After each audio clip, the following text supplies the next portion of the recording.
Good morning, students, and welcome to Analytics Powered Virtual Interactive Classes. কেমন আছো সবাই? আশা করি তোমরা সবাই খুব ভালো আছো। তো গরমের ছুটি কেমন করে কাটাচ্ছো? হ্যাঁ, আমাদের তো অনেক গরম পড়েছে, তাই না? তো এখন তো তোমাদের বেশি দিন ছুটির বাকি নেই। তো তোমাদের স্কুল স্টার্ট হয়ে যাবে। আমাদের তো কিছু টপিক পড়তে হবে, তাই না?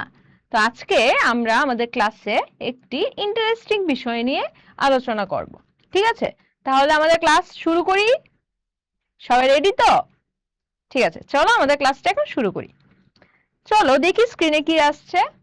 এখানে দেখো, আমরা কতগুলো মহিলা দেখতে পাচ্ছি, লাইনে দাঁড়িয়ে আছে, তাই না? তো দেখি কি বলছে এখানে। এখানে বলছে যে তোমরা এই মানুষদের বয়স অনুমান করতে পারবে। এখানে বলছে যে তোমরা যে লাইনে মহিলাদের দেখছো, তাদের বয়স কি তোমরা অনুমান করতে পারবে? 65 বলছে, তোমরা যে অনুমান করছো সেটা কি 65 না 75? মানে আমরা কি ভাবছি, এই লাইনে যে আমরা মহিলাদের দেখেছি দাঁড়িয়ে থাকতে, তাদের বয়স 60 থেকে 75 এর মধ্যে হতে পারে, তাই না? তো এখন দেখি কি বলছে। কিসের ভিত্তিতে তোমরা তাদের বয়স অনুমান করছো? বলছে যে তোমরা যে মহিলাদের বয়সটা অনুমান করছো 60 থেকে 75, কিসের ভিত্তিতে ওদের বয়সটা তোমরা অনুমান করছো? ঠিক আছে, তোমরা কি বৃদ্ধ লোকদের বাঁকানো পিঠের কারণ তাদের বয়স মূল্যায়ন করছো? বলছে যে তোমরা যে বয়সটা অনুমান করছো সেটা কি ওদের বাঁকানো পিঠ দেখে অনুমান করছো? মানে ওদেরকে কি বৃদ্ধ বয়সী লাগছে, ওদের পিঠ বেঁকিয়ে গেছে, তো সেটাই দেখে তো আমরা অনুমান করছি, তাই না, যে ওদের বয়স 60 থেকে 75 এর মধ্যে হতে পারে। ঠিক আছে, কিন্তু তারা ততটা বৃদ্ধ নয় যতটা তোমরা ভাবছো। বলছে আমরা যতটা বৃদ্ধ ওদেরকে মনে করছি, সেই লোকগুলো এতটা বৃদ্ধ নয়। তোমরা জেনে অবাক হবে যে তাদের বয়স মাত্র 40। মানে আমরা এতক্ষণ ধরে কি ভাবছি যে এই যে মহিলারা লাইনের মধ্যে দাঁড়িয়ে ছিল, ওদের বয়স 60 থেকে 75 এর মধ্যে হতে পারে, তাই না? কিন্তু ওদের অ্যাকচুয়াল বয়স সেটা হলো 40 বছর। ওদের সবারই 40 থেকে 50 বছরের মধ্যে মহিলা। কিন্তু ওদেরকে দেখে, ওদের বাহিরটা দেখে আমরা কি ভেবেছি যে ওদের বয়স হয়তো 60 থেকে 75 এর মধ্যে হতে পারে, তাই না? বলছে 40 to 50 বছর বয়সী একজন ব্যক্তিকে এরকম দেখায়। বলছে 40 থেকে 50 বছর যাদের বয়স হবে, ওই ব্যক্তিদের কি এমন দেখায়? দেখো ওরা কি লাইনের মধ্যে আমরা দেখতে পাচ্ছি যে ওদের চলতে ফিরতে অনেকটা কষ্ট হচ্ছে। ঠিক আছে, ওদেরকে অনেকটা বৃদ্ধ বয়সী মনে হচ্ছে।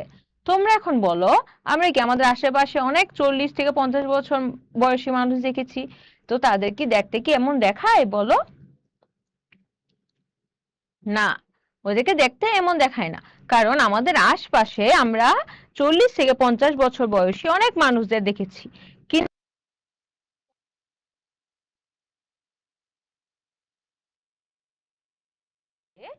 এমন মানুষ আমরা কোথায় পাবো? এখন বলো তো, তাহলে আমরা এমন মানুষ কোথায় পাবো? ওদেরকে দেখতে অনেক বুড়ো মনে হচ্ছে, কিন্তু অ্যাকচুয়ালি ওদের বয়স কিন্তু 40 থেকে 50। তাহলে আমরা এমন মানুষ কোথায় পাবো? এটা কি বলো তো? তোমরা তো সবাই জানো এটা কি। বলো তো এটা কি? ভেরি গুড, এটা হলো ইন্ডিয়ান ম্যাপ। ঠিক আছে, চলো দেখি আমরা ইন্ডিয়ান ম্যাপে কি আসছে।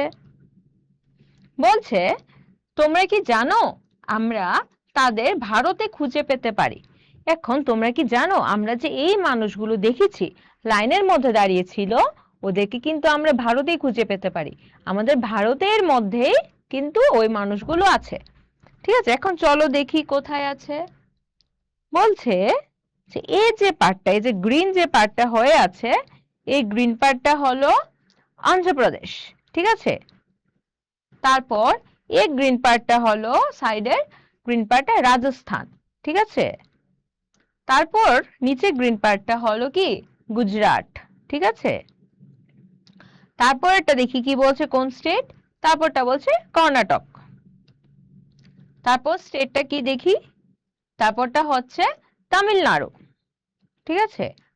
তারপরেরটা হলো পশ্চিমবঙ্গ। এই যে এখানে আমরা 6টি স্টেট দেখেছি, এই 6টি স্টেটের মধ্যে আমরা এই মানুষগুলোকে দেখতে পাবো, ঠিক আছে। আমরা জানি কি যে তোমরা মনে করছো যে 6টি যে স্টেট আছে, এই স্টেটের সবগুলো কি মানুষ এমন দেখতে? না, সবগুলো মানুষ এমন না দেখতে। যেমন আমাদের ত্রিপুরার মধ্যে কটা ডিস্ট্রিক্ট আছে বলো তো? তোমরা কিন্তু জানো আমাদের ত্রিপুরাতে কয়টা ডিস্ট্রিক্ট আছে। ভেরি গুড, আমাদের ত্রিপুরাতে কি 8টে ডিস্ট্রিক্ট আছে। ঠিক তেমনি ভাবে বিভিন্ন স্টেটের মধ্যে কি অনেক অনেক নাম্বারের ডিস্ট্রিক্ট আছে, তাই না? তো এখানে আমরা যে 6টি স্টেট দেখেছি, এই 6টি স্টেটের মধ্যে কিছু কিছু ডিস্ট্রিক্টের মধ্যে আমরা এমন মানুষ দেখতে পাবো, ঠিক আছে। চলো তার মধ্যে আমরা কর্ণাটক স্টেটটা নিয়ে ডিসকাস করবো আজকের ক্লাসে, ঠিক আছে। দেখি কি আসছে। তো এটা হলো ধরো কর্ণাটক স্টেটটা। এই কর্ণাটক স্টেটের মধ্যে কিছু ডিস্ট্রিক্টের মধ্যে আমরা এই মানুষগুলোকে দেখতে পাবো, ঠিক আছে। প্রথমটা আসছে কি বেলাঘাবি, তাই না? তারপরটা কি আসছে দেখি, তারপরটা আসছে গুলবার্গা, ঠিক আছে। তারপরটা কি আসছে, তারপরটা আসছে রায়চুর। এরপরে আসছে কি বেল্লারি। তারপর আসছে তুমকুর। তারপর আসছে কি চিত্রদুর্গা। চিত্রদুর্গা কি একটা স্টেটের নাম, কর্ণাটকের একটা স্টেটের নাম। তারপর আসছে কোলার। তারপর আসছে বিজাপুর। এরপর আসছে কি দাভাঙ্গেরে, ঠিক আছে। তারপর দেখি কি আসছে, তারপর আসছে চিক্কাবল্লাপুর। আবার লাস্টেরটা হচ্ছে কপ্পাল। তো আমরা কি দেখতে পাচ্ছি এখানে কর্ণাটকের মধ্যে এখানে কটা ডিস্ট্রিক্ট আছে, কোনে বলো তো কটা ডিস্ট্রিক্ট আছে, বলো তো কটা ডিস্ট্রিক্ট আছে। ভেরি গুড, এখানে কি 11টা ডিস্ট্রিক্ট আছে। তো আমরা কি জানি কর্ণাটকের মধ্যে টোটাল আছে 31টা ডিস্ট্রিক্ট। তার মধ্যে 11টি ডিস্ট্রিক্টের মধ্যে আমরা এমন মানুষ দেখতে পাই, ঠিক আছে। এই 11টি ডিস্ট্রিক্টের নাম হলো, এখানে যতগুলো নাম লেখা আছে এই সবগুলো ডিস্ট্রিক্টের মধ্যে আমরা কিছু পরিমাণের মানুষদের মধ্যে এমন অবস্থাটা দেখতে পাই, ঠিক আছে। চলো দেখি নেক্সট কি আসছে। তো নেক্সট এখন তোমাদের প্রশ্নের সময়। চলো দেখি কি প্রশ্ন আছে। বলছে নিম্নলিখিত কোন ভারতীয় রাজ্যে জনসংখ্যার 70 to 100% মানুষের পিঠ বাঁকা? তোমাদেরকে 4টা অপশন দিয়েছে। Option A Gujarat, option B Delhi, option C Kerala, আর অপশন ডি আসাম। তো তোমাদেরকে 4টি অপশনের মধ্যে একটা সঠিক উত্তর দিতে হবে। তো আমি তোমাদেরকে 30 সেকেন্ড সময় দেব এবং তোমরা ওই 30 সেকেন্ডের মধ্যে সঠিক উত্তরটা দেবে। তো তোমাদের সময় এখন স্টার্ট। আমি দেখতে পাচ্ছি তোমরা অনেকে সঠিক উত্তর দিয়েছো। অন্যরা বাকিরা সবাই ট্রাই করো। আমরা তো একটু আগে পড়েছিলাম, অনেকগুলো স্টেট পড়েছিলাম, তাই না? যে যে স্টেটের মধ্যে আমরা এমন মানুষ দেখতে পাবো, তো তার মধ্যে কোনটা হবে তোমরা তো সবাই জানো। তো তোমাদের সময় এখন শেষ। তো দেখি তোমরা কজন দিলে। ভেরি গুড, তোমরা বেশিরভাগ স্টুডেন্ট কি সঠিক উত্তরটা দিলে। তো সঠিক উত্তর হলো অপশন এ, ঠিক আছে। চলো এখন কোশ্চেনটি একটু ডিসকাস করি। বলছে নিম্নলিখিত কোন ভারতীয় রাজ্যে জনসংখ্যার 70 to 100% মানুষের পিঠ বাঁকা? আমরা কি প্রথমে দেখেছিলাম যে কিছু মহিলারা লাইনে দাঁড়িয়ে ছিল, তাদের পিঠ কি বাঁকা ছিল। তো কোন কোন রাজ্যের মধ্যে আমরা দেখেছিলাম এসব মহিলা বা মানুষদের পাওয়া যায়, কি আমরা একটা ম্যাপের মধ্যে পড়েছিলাম, তাই না? তো তার মধ্যে 6টা স্টেট ছিল। তো 6টা স্টেটের মধ্যে কোন স্টেটটা ছিল? হ্যাঁ, 6টা স্টেটের মধ্যে গুজরাট ছিল। তো কারেক্ট অপশনটা হবে কি গুজরাট। ঠিক আছে, বলছে এর কারণ কি? এই যে মানুষদের এমন অবস্থা হচ্ছে, এর কারণটা কি? এখানে ফটোটাতে আমরা কি দেখতে পাচ্ছি? হ্যাঁ, এখানে দেখতে পাচ্ছি যে দুজন মহিলা মাথায় করে কলসি নিয়ে যাচ্ছে। এখন তোমরা বলো তো, ওরা মাথায় করে কলসি নিয়ে কি করতে যাচ্ছে? ভেরি গুড, ওরা জল আনতে যাচ্ছে। তো ওরা কি কলসির মধ্যে জল নেবে, তারপর কি মাথায় করে ওরা এগুলো আবার কি বাড়ি নিয়ে যাবে, তাই না? তো বলছে এর প্রধান কারণ হলো তাদের পানীয় জল। মানে এই যে এই মানুষগুলোর এমন অবস্থা হচ্ছে, এদের প্রধান কারণ হলো যে তারা যে জল পান করে ওই জলের কারণে এদের এমন হচ্ছে। ঠিক আছে, বলছে সুতরাং তারা কি ধরনের জল ব্যবহার করে? তাহলে ওরা কি ধরনের জল ব্যবহার করে বলতো? কারণ আমরাও তো জল ব্যবহার করি, আমাদের তো এমন হচ্ছে না। তাহলে কি এমন স্টেটে কিছু কিছু মানুষ ওরা কি জল ব্যবহার করে যার কারণে ওদের এমন অবস্থা হচ্ছে? চলো দেখি কি বলছে। দেখো, ওরা কি সবাই মিলে কি জল নিচ্ছে, তাই না? বলছে তারা যে জল ব্যবহার করছে তাতে প্রচুর পরিমাণে ফ্লোরাইড নামক রাসায়নিক পদার্থ রয়েছে। বলছে ওরা যে জলটা ব্যবহার করে তাতে একটি রাসায়নিক পদার্থ রয়েছে। এই রাসায়নিক পদার্থটার নাম হলো কি ফ্লোরাইড। যে ফ্লোরাইড নামক এক রাসায়নিক পদার্থ রয়েছে জলের মধ্যে, ওরা যে জলটা ব্যবহার করছে। ঠিক আছে, জলে থাকা প্রচুর পরিমাণ ফ্লোরাইড রাসায়নিক পদার্থ এই অবস্থার প্রধান কারণ। বলছে জলে যে প্রচুর পরিমাণে যে ফ্লোরাইড থাকে, যে জলে প্রচুর পরিমাণে ফ্লোরাইড থাকে, ওই ফ্লোরাইডের কারণে তাদের এই অবস্থার প্রধান কারণ। ঠিক আছে, তো আজকে তোমাদের দ্বিতীয় প্রশ্ন, চলো দেখি কি আছে। বলছে পানীয় জলে প্রাপ্ত কোন রাসায়নিক পদার্থ মানুষের বাঁকানো পিঠের কারণ? Option 1 chloride, option B fluoride, option C sulphur, আর অপশন ডি হলো ব্রোমাইড। তো তোমরা আবার সঠিক উত্তরটি তাড়াতাড়ি দিয়ে দাও। তো তোমাদের সময় শুরু।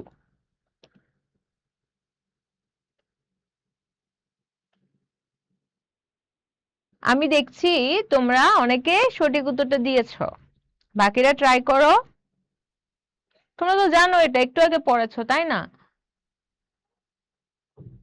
তোমাদের হাতে আর বেশি সময় নেই।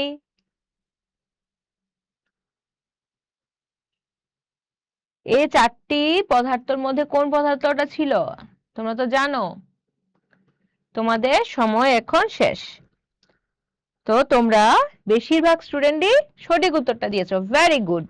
তো তার সঠিক উত্তরটা হলো কি অপশন বি ফ্লোরাইড।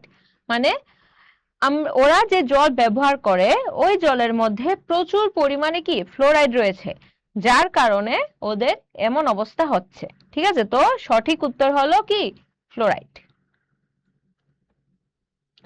বলছে তাহলে তাদের উপর এই ফ্লোরাইডের প্রভাব কি? বলছে ওরা যে জলটা পান করছে বা ওরা যে ওদের দৈনন্দিন জীবনে যে জলটা ব্যবহার করছে তার মধ্যে কি প্রচুর পরিমাণে ফ্লোরাইড রয়েছে। তাহলে ফ্লোরাইডের প্রভাবটা কি? এই ফ্লোরাইডের প্রভাব ওদের শরীরের উপর কি করে ফেলছে? যে ওরা যে জলটা ব্যবহার করছে সেটার মধ্যে ওদের কি হচ্ছে? এটা কি? এটা দেখে আমরা কি বুঝতে পারছি?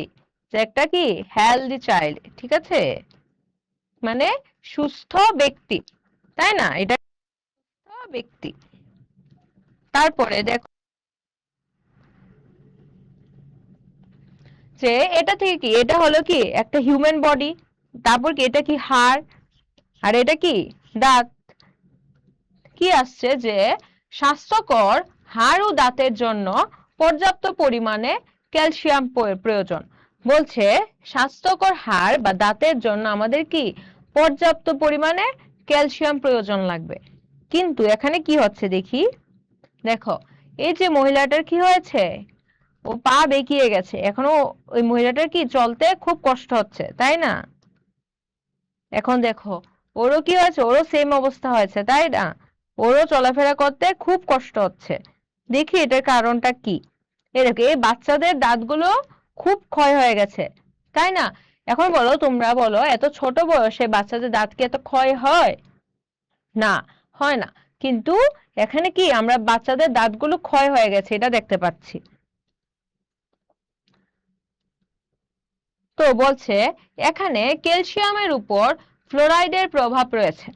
বলছে আমাদের স্বাস্থ্যকর হাড় ও দাঁতের জন্য কি ক্যালসিয়াম প্রয়োজন, কিন্তু ওরা যে জল ব্যবহার করে ওই জলে কি হচ্ছে, ক্যালসিয়ামের উপর ফ্লোরাইডের প্রভাব পড়ছে।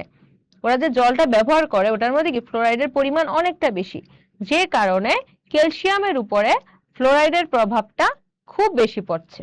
ঠিক আছে, বলছে তাহলে কিভাবে এখানে ফ্লোরাইডের প্রভাব আছে, তাহলে ফ্লোরাইডের প্রভাবটা কিভাবে পড়ছে। এটা হলো কি, এটা হলো ফ্লোরাইড, এটা কি একটা রাসায়নিক পদার্থ। বলছে ফ্লোরাইড একটি অত্যন্ত সক্রিয় উপাদান।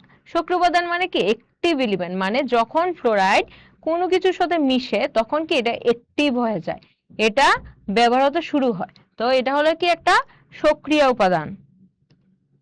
তারপর বলছে ফ্লোরাইড হাড় এবং দাঁতে উপস্থিত থাকা ক্যালসিয়ামের সাথে বিক্রিয়া করে এর পরিমাণ কমিয়ে দেয় এবং এর অক্ষয়ের কারণ হয়ে দাঁড়ায়। বলছে ফ্লোরাইড হাড় ও দাঁতে উপস্থিত থাকা ক্যালসিয়াম, আমাদের কি হাড় ও দাঁতের মধ্যে কি ক্যালসিয়াম আছে, তো ফ্লোরাইড যখন আমাদের দেহের মধ্যে প্রবেশ করে ওই ফ্লোরাইড কি হয়, ক্যালসিয়ামের সাথে মিশে একটা বিক্রিয়া করে। তো এর পরিমাণ বিক্রিয়া করে ক্যালসিয়ামের পরিমাণটা কি আমাদের শরীরের মধ্যে কমিয়ে দিচ্ছে। তো এর ফলে কি হচ্ছে, আমাদের হাড়ে প্রবলেম হচ্ছে, দাঁতে প্রবলেম দেখা দিচ্ছে।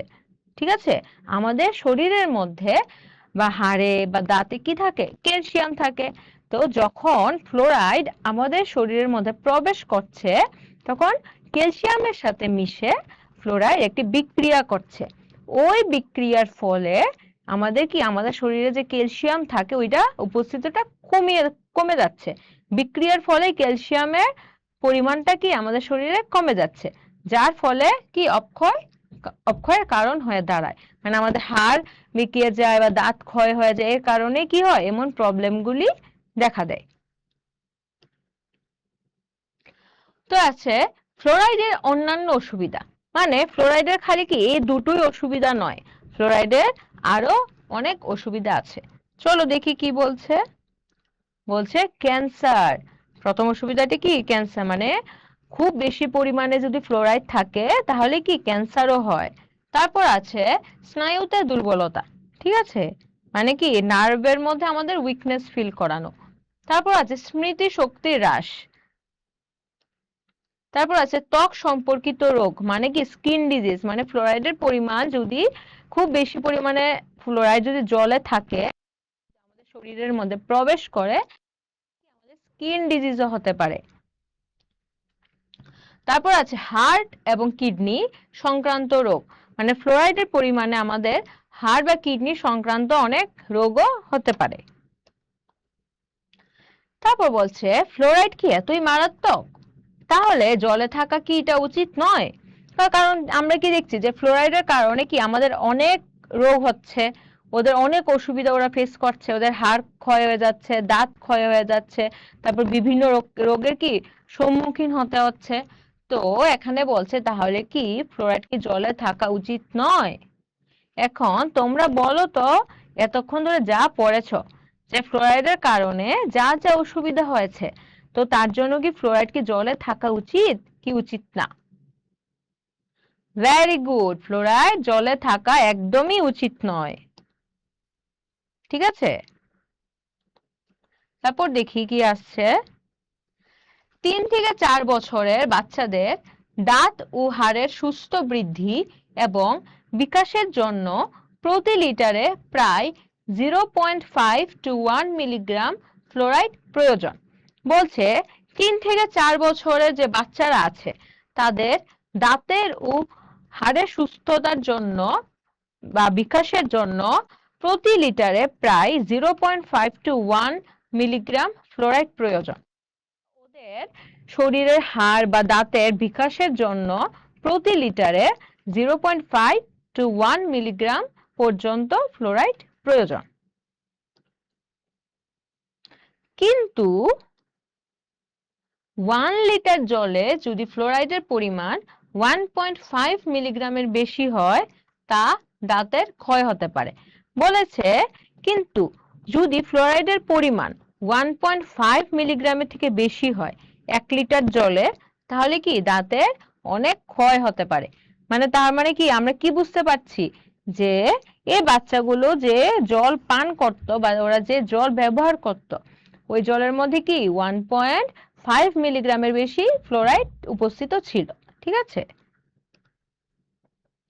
তারপর বলছে ফ্লোরাইড 4 মিলিগ্রামের বেশি হলে তা হাড়কে দুর্বল করে দেয়। ঠিক আছে, কিছু ক্ষেত্রে পক্ষাঘাত এবং প্রাথমিক বার্ধক্য হতে পারে। বলছে এখন যদি ফ্লোরাইড 4 মিলিগ্রামের থেকে বেশি থাকে, মানে জলে আমরা যে জল পান করি বা যে জল ব্যবহার করি ওই জলের মধ্যে যদি ফ্লোরাইড 4 মিলিগ্রামের থেকে বেশি থাকে, তাহলে কি হয় অনেক মানুষ কি হয় প্যারালাইসিস হয়ে যায় বা ওদের হাড় বেঁকিয়ে যায়, ওদের অনেক সমস্যার মধ্যে সম্মুখীন হতে হয় যদি 4 লিটারের বেশি যদি 4 মিলিগ্রামের বেশি যদি ফ্লোরাইড জলে উপস্থিত থাকে। তারপর বলছে সাম্প্রতিক গবেষণায় প্রমাণিত হয়েছে ফ্লোরাইড 7 থেকে 8 মিলিগ্রামের বেশি হলে এটি হার্ট এবং মস্তিষ্কের রোগের দিকে পরিচালিত করে। এখন বলছে যে ফ্লোরাইড যদি 7 থেকে 8 মিলিগ্রামের বেশি হয়, জলে ওরা যে জল ব্যবহার করছে ওই জলে যদি ফ্লোরাইডের পরিমাণ 7 থেকে 8 মিলিগ্রামের বেশি থাকে, তাহলে এটি হার্ট বা মাথার রোগের দিকে পরিচালিত করে। ঠিক আছে, এবং এটি গর্ভের বিকাশমান ভ্রমণেরও ক্ষতি করে। মানে যে মহিলারা গর্ভবতী আছে তাদেরও কি অনেক ক্ষতিকারক।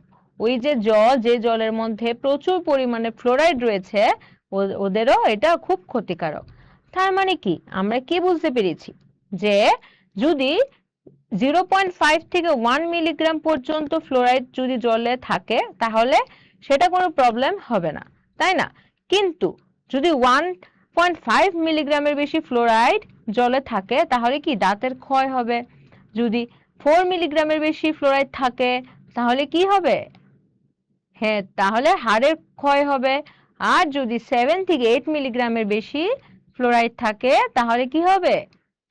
হ্যাঁ, হার্ট বা ব্রেনের অনেক ক্ষতি হবে। ঠিক আছে, তো তোমাদের এখন আরেকটি প্রশ্ন এসেছে, চলো দেখি প্রশ্ন কি আছে। বলছে প্রতি লিটার জলে কি পরিমাণ ফ্লোরাইড থাকলে তা দাঁতের ক্ষয় করে? তোমাদেরকে 4টে অপশন দিয়েছে। Option A 2 mg, option B 3 mg, option C 1.5 mg আর অপশন ডি 1 mg। তো তোমাদের কি সঠিক উত্তরটা দিতে হবে। আমি তোমাদেরকে আবার 30 সেকেন্ড সময় দিচ্ছি।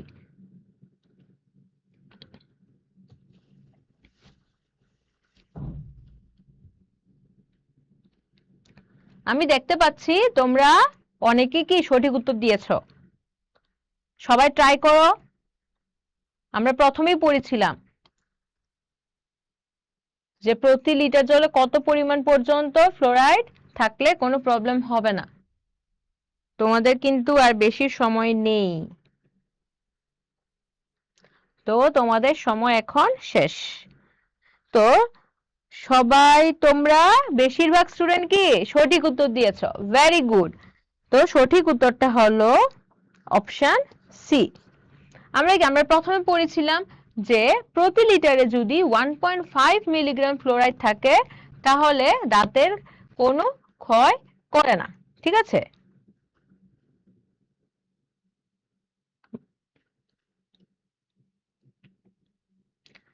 তাহলে তারা এই ক্ষতিকর ফ্লোরাইডের জল পেল কিভাবে? মানে এখন বলো তারা এই ক্ষতিকারক ফ্লোরাইডের জল কোথা থেকে পেল? আমরা যে জল ব্যবহার করি তার মধ্যে কি ফ্লোরাইডের পরিমাণ অনেক কম, কিন্তু ওরা যে জলটা ব্যবহার করে ওটার মধ্যে কি ফ্লোরাইডের পরিমাণ অনেক বেশি। তাহলে এই ক্ষতিকারক জল ওরা কোথায় পেল? এটা কি? হ্যাঁ, এটা একটা কি কুয়া, তাই না? তো বলছে মাটির গভীরে থাকা ভূগর্ভস্থ জল, ঠিক আছে, মানে আন্ডারগ্রাউন্ড ওয়াটার। ভূগর্ভস্থ জলের স্তর কমছে কেন? এখন বলছে যে ভূগর্ভস্থ জলের স্তরটা মানে লেভেলটা কেন দিনে দিনে কমে যাচ্ছে। ভূগর্ভস্থ জল পুনরায় পূরণ হচ্ছে না, কারণ ভূগর্ভস্থ জল ঠিক মতো পরিমাণ মতো এটা কি পূরণ হচ্ছে না। তার জন্য কি জলের লেভেলটা অনেক কমে যাচ্ছে। আর জলের লেভেলটা কমে যাওয়ার ফলে কি হচ্ছে, যে মানুষ আরো মাটির নিচে থেকে জল তুলছে। যত নিচের থেকে মানুষ জল তুলবে ওই জলে তত পরিমাণে কি থাকবে? ভেরি গুড, তত পরিমাণে কি ফ্লোরাইড থাকবে, তাই না? কেন এখন ভূগর্ভস্থ জলের পরিমাণ কেন কমছে? চলো দেখি। বলছে পৃথিবীর উপরিপৃষ্ঠের জল শোষণ করার ক্ষমতার অভাব রয়েছে। বলছে পৃথিবীর উপরিপৃষ্ঠের মধ্যে জলের শোষণ করার ক্ষমতা অভাব রয়েছে, সেই কারণে কি ভূগর্ভস্থ জলের স্তর কমে যাচ্ছে। এটা কি দেখো এই ছবিটা, জলের ঘাটতি। যখন জলের ঘাটতি হয় তখন মানুষদের কি কত কষ্ট হয় জল তুলতে, তাই না? ওরা অনেক নিচের থেকে কি ওদের জলটা তুলতে হচ্ছে। এখন কারণটা কি, কেন কমছে? পর্যাপ্ত বৃষ্টিপাতের অভাব। যতটুকু বৃষ্টিপাত দরকার ততটুকু তো বৃষ্টি হচ্ছে না, সেই কারণে কি ভূগর্ভস্থ জলের স্তরটাও কমে যাচ্ছে। জলের ব্যবহারের অসতর্কতা, মানে কি আমরা ঠিকভাবে জলটা ব্যবহার করি না, আমাদের যা প্রয়োজন তার থেকে বেশি আমরা জলের ব্যবহার করি, সেই কারণেই তো এই সমস্যাগুলো আমাদের দেখা দিচ্ছে। আমরা এখন কি করছি? আরো বেশি করে গভীর নলকূপ খনন করা হচ্ছে। দেখো এভাবে কি গাড়ি এনে মেশিন দিয়ে কি গভীর করে নলকূপ ওরা খনন করছে। তারপর এটা কিভাবে ভূগর্ভস্থের জলের স্তর কমাবে? এই যে নলকূপ খনন করছে তাহলে এটা কিভাবে ভূগর্ভস্থের জলের স্তর কমাবে? বলছে আরো বেশি করে গভীর নলকূপ খনন করলে ভূগর্ভস্থ জল গভীর স্তরে পৌঁছে যায়। মানে যত বেশি করে নলকূপ খনন করবে তত গভীরে কি ভূগর্ভস্থ জলের স্তরটা কমে যাবে, ঠিক আছে? তো এখন হচ্ছে নগরায়ন, মানে কি আরবানাইজেশন। দেখি কি আছে। দেখো এটাতে কি দেখতে পাচ্ছি, যে অনেক মানুষ কি করছে, গাছ কেটে ফেলছে।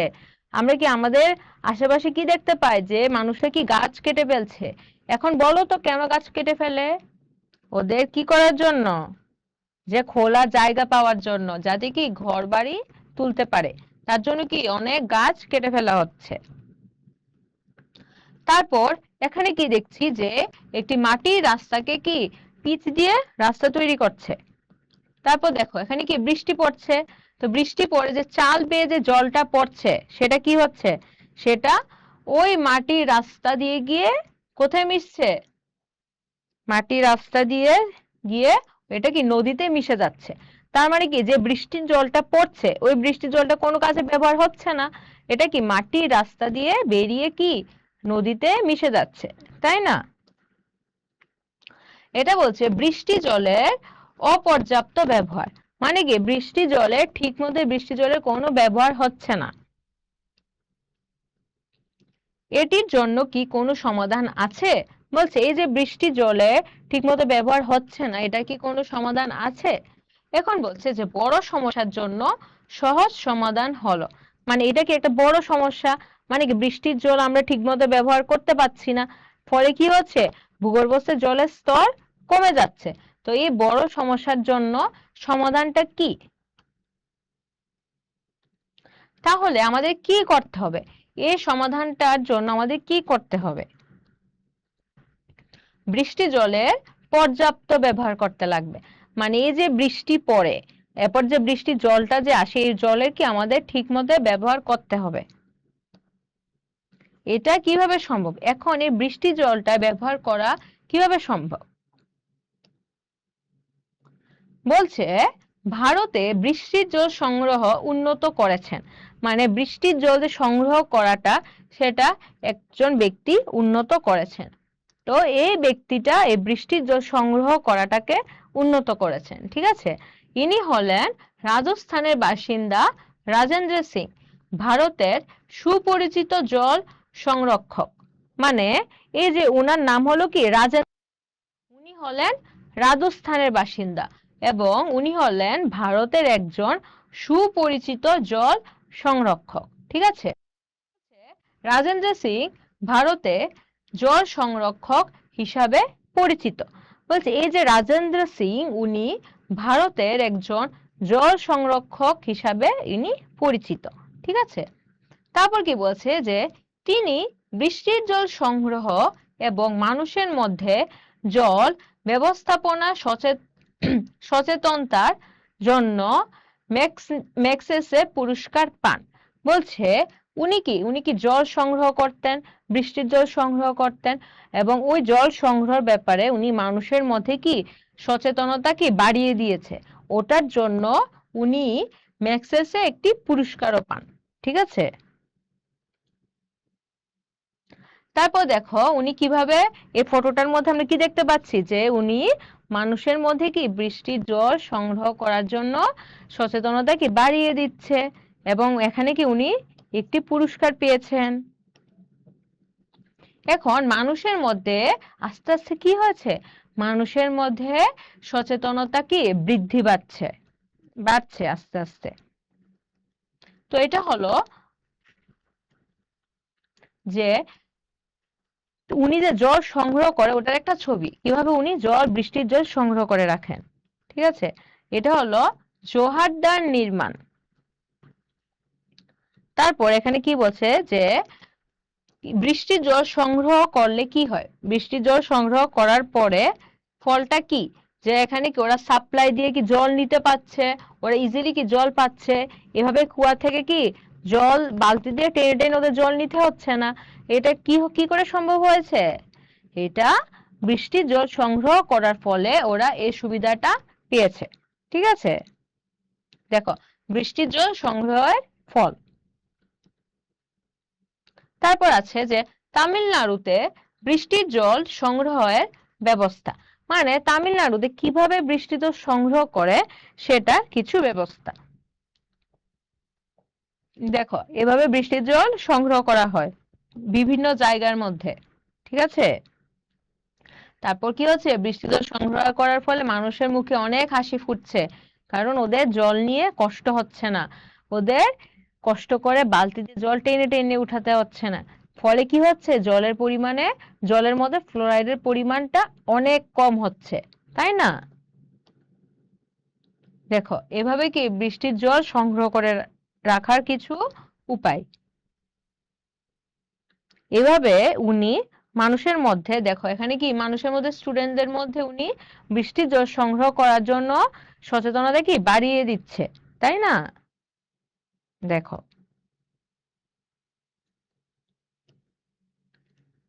তো এটা হলো কিছু বাড়িতে কিভাবে ওরা মানুষ বৃষ্টির জল সংগ্রহ করে রাখবেন। বিভিন্ন বাড়িতে বিভিন্ন পদ্ধতি করে রয়েছে, ঠিক আছে। তো এখন হলো তোমাদের আজকে একটি লাস্ট কোয়েশ্চেন, ঠিক আছে। বলছে ভারতে বৃষ্টির জল সংগ্রহণের ধারণা প্রথমে কে দিয়েছিল? First option Rajendra Singh, option B Shekhar Raghavan, option C Ajit Gokhale, option D Shivakumar. তো তোমরা তো সবাই জানো উত্তরটা কি, তো চট করে আনসারটা দিয়ে দাও, তোমাদের 30 সেকেন্ড সময় দিচ্ছি।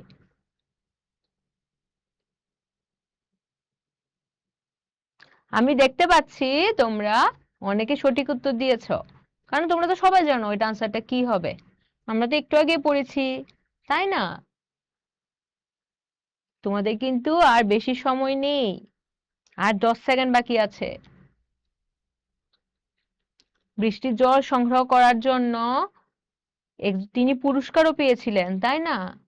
তো তোমাদের সময় এখন শেষ। তো আমি দেখতে পাচ্ছি তোমরা বেশিরভাগ স্টুডেন্টই সঠিক উত্তরটা দিয়েছো, ভেরি গুড। তো তার সঠিক উত্তর হলো রাজেন্দ্র সিং। মানে কি আমরা পড়েছিলাম একটু আগে যে রাজেন্দ্র সিং ভারতে বৃষ্টিজল সংগ্রহণ করতেন এবং কি মানুষের মধ্যে কিভাবে বৃষ্টিজল সংগ্রহ করতে হবে তার সচেতনতা কি বাড়িয়ে দিয়েছেন মানুষের মধ্যে, এবং উনি কি তার জন্য কি পুরস্কারও পেয়েছিলেন, তাই না? তো সঠিক উত্তরটা হলো রাজেন্দ্র সিং। তো আজকের ক্লাস তোমাদের এতটুকুই। বাড়িতে সবাই পড়াশোনা করবে, আর তো বেশি দিন ছুটি নেই, তো যা যা আমরা এই সামার ভ্যাকেশনে পড়েছিলাম সবগুলো কি পড়বে। আর যদি কোনো কোয়েরিজ থাকে আমাকে নেক্সট ক্লাসে অবশ্যই বলবে। আর কিভাবে বৃষ্টিজল সংগ্রহ করতে লাগে ওটার প্রসিডিওরটা আমরা নেক্সট ক্লাসে আলোচনা করব। ঠিক আছে, সবাই ভালো থাকবে, সুস্থ থাকবে। বাই।